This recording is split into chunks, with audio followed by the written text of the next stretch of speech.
Hare's ear wet fly.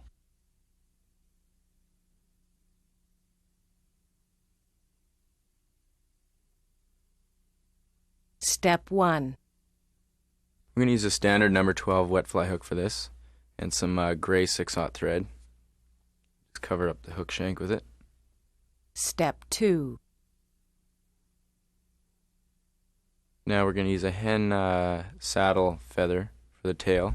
Just peel off a few fibers, about as many as will fit in the hook gap. Find the tail a little bit shorter than the hook shank. It's really up to you how long you want to make it. Step 3. Now we're going to tie in some fine gold oval ribbing right along the hook shank. Step 4.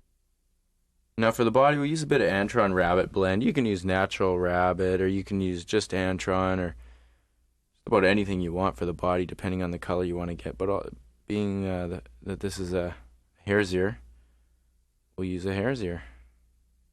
Kind of that gray olivey color. Yeah, something like that. Or a little bit reddish, or a little bit darker brown if you want it to be a darker one. Mm-hmm. Step 5. Now we're going to come forward and reverse wrap our ribbing.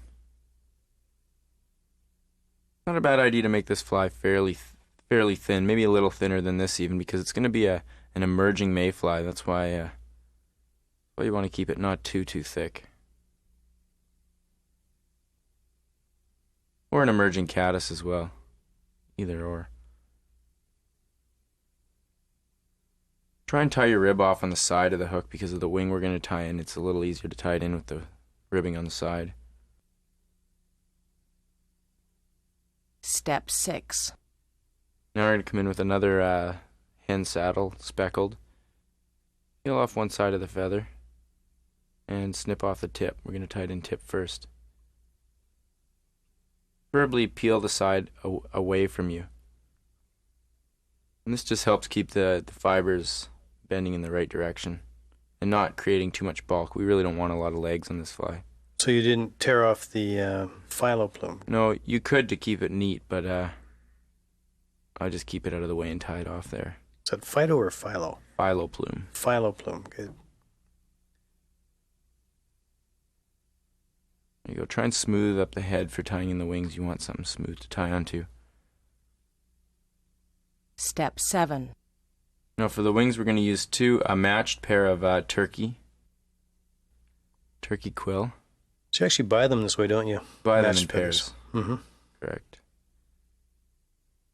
I cut off 2 pieces about the distance of the hook gap, or slightly smaller, depending on how thick you want the fly. And match them up so the 2 insides are facing each other. The tips are even and curved downwards. So this is different than the dry flies. The dry flies had opposing wingtips. These ones are facing inwards. Correct. So you get a nice natural curve right over the top of the fly.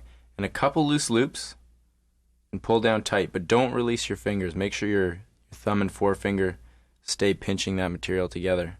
That'll help keep it nice and straight up and down.